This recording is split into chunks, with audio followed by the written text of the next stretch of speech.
Salut à tous, pour la vidéo concernant ma série Actu Barça. La série, donc, on fait le tour des infos. Après, comme d'habitude, vous le savez très bien, je prends seulement 2 ou 3 infos. Aujourd'hui, ce sera 2.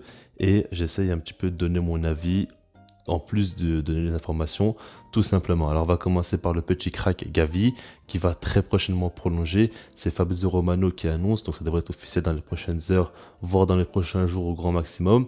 On parle d'un contrat jusqu'en 2027, donc pour 5 ans, et avec une clause libératoire qui va passer de 50 millions à 1 milliard pour le crack espagnol, ce qui est complètement fou. Alors personnellement, je comprends pas trop comment ça se fait que jusqu'à présent, ça a autant traîné. C'est bizarre parce que Laporta parlait publiquement en disant qu'il voulait qu'il prolonge et qu'il attendait de trouver un accord. Et j'ai peur qu'il y ait eu un petit problème. Après, si maintenant il va prolonger, c'est que ça va. Mais peut-être que dans les prochains jours, on saura plus par rapport à ce dossier-là. Maintenant, par rapport à Gavi, je ne sais pas ce que vous en pensez, mais j'espère que la saison prochaine, il jouera quand même moins et qu'il sera plus dans la rotation. Alors je m'explique, c'est un joueur que j'aime énormément et que pour moi, il a vraiment un potentiel assez fou. Et puis sa première saison en pro, ce qu'il fait, enfin, moi il m'a choqué clairement cette saison. Je savais très bien que c'est un joueur qui avait beaucoup de potentiel, mais qui prouve autant et puis montre autant de caractère, autant de personnalité, autant de qualité technique. Il est tellement fait pour jouer au Barça, ça se voit clairement. Maintenant, le truc, c'est qu'il a seulement 17 ans et qu'il joue tous les matchs en tant que titulaire. Alors certes, Pedri a été souvent blessé, donc ça l'a aidé par rapport à ça. Et puis Riqui Puig n'a pas eu la confiance de Ronald Koeman. Et puis quand Xavi est arrivé, ben, il y a eu un gros manque de rythme. Donc ça a fait que Riqui Puig ne pouvait pas trop concurrencer. Il n'y a pas non plus grand monde au milieu de terrain d'expérience. On a Nico qui est très très jeune aussi. Puis on a De Jong, ok, mais De Jong doit jouer avec un profil un peu plus technique. Et ces profils-là, c'est Gavi ou Pedri notamment. Donc c'est par rapport à ça qu'il a eu autant de temps de jeu. Mais en tout cas, j'espère que la saison prochaine, il en aura un peu moins.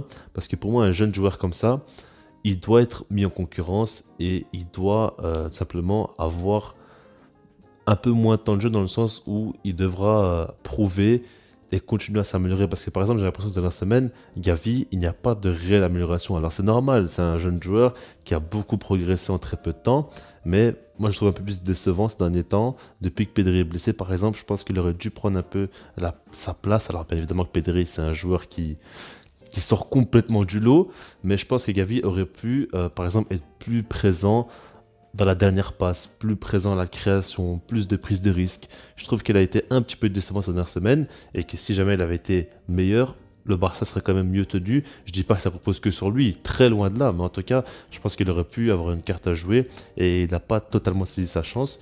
Ça, il prouve quand même que Pedri est un taulier et qui est irremplaçable au milieu de terrain à côté Barça. Bah après, je ne le veux pas forcément. En tout cas, j'espère surtout que la saison prochaine, il va continuer à progresser. C'est un joueur que j'aime beaucoup et je suis très très content qu'il prolonge au Barça. On va passer maintenant au Memphis Depay.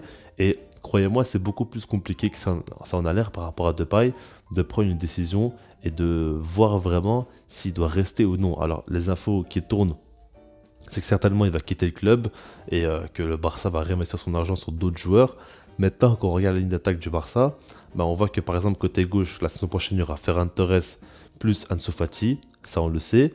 En pointe, on a Aubameyang, Braithwaite, Luc de Jong ne sera plus là, donc il n'y aura plus qu'Aubameyang. Et puis côté droit, il y aura certainement Rafinha qui va arriver. Adama Traoré ne va pas signer au club, il va repartir en prêt, enfin de son prêt à Wolverhampton. Et puis Ousmane Dembélé, on ne sait pas s'il a prolongé ou non. Ça paraît compliqué, le joueur voudrait prolonger, maintenant économiquement c'est dur de trouver un accord avec son agent. Donc on ne sait pas si ça va se faire ou non.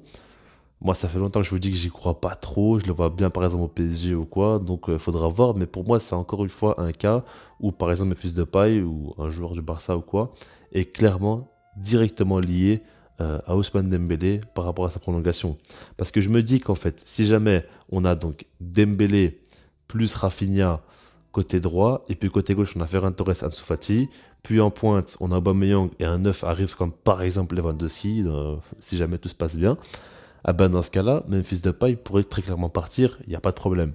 Maintenant, si Dembélé ne prolonge pas, j'imagine bien par exemple Ferran Torres repartir côté droit, parce qu'il peut très bien jouer à ce poste-là et c'est son poste préféré, avec Rafinha en concurrence, et puis côté gauche, bah, il y a Ansu Fati, et pourquoi pas justement Memphis Depay, avec en pointe Aubameyang plus potentiellement Lewandowski. Donc du coup, je pense clairement que le cas Dembélé est directement lié à Memphis Depay. Alors le Barça voudrait le vendre parce qu'ils ont besoin de liquidité, ils ont besoin de vendre des joueurs, et puis Depay n'est pas du tout indispensable. On le voit très bien que Xavi a longtemps fait sans lui. Alors, il n'y avait pas mal de problèmes par rapport à ses blessures, mais là, on voit que cette fin de saison, elle est très impressionnante, hein. On voit très clairement que le Barça sous-performe, mais Depay sort du lot, avec notamment Dembélé. C'est deux des seuls joueurs qui arrivent vraiment à performer et à porter l'équipe. Depay marque des buts, Depay est très présent dans le jeu, donc ça, il faut quand même le dire. Et en plus de ça, il ne faut pas oublier qu'au début de saison, le Barça allait très très mal. Memphis portait un petit peu l'attaque et il arrivait toujours à mettre ses buts très importants. Il nous a énormément aidé au début de saison. Et sans lui, peut-être que la qualification Ligue des Champions était beaucoup plus compliquée. On l'a vu. Donc c'est compliqué vraiment de prendre une décision. Moi, je vous le dis clairement ce que je pense. Si jamais Dembélé le prolonge, j'accepte le fait qu'il parte parce qu'il ne reste pas beaucoup de contrats, enfin pas beaucoup de temps par rapport à ce contrat.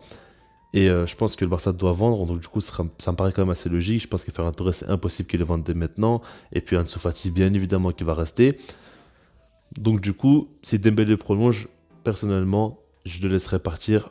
J'accepterai quand même une belle somme si jamais ça vient.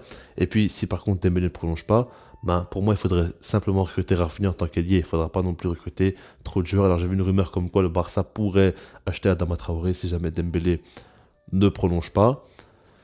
Maintenant, personnellement, je préfère quand même que Memphis Depay reste plutôt qu'Adama Traoré. Alors, c'est pas du tout le même profil, je sais, mais il apporte quand même beaucoup plus de garanties, Memphis Depay. Donc, je préférais quand même largement que ce soit lui qui reste plutôt que Adama Traoré. Alors, on verra ce qui va se passer. En tout cas, vous avez compris maintenant mon avis. Faites-moi des commentaires sur pensez par rapport au cas Gavi, comment le Barça doit le gérer la saison prochaine. Et puis, par rapport au cas Memphis Depay, selon vous, doit-il partir ou rester? En tout cas, je verrai vos commentaires et sinon, moi, je vous dis peace.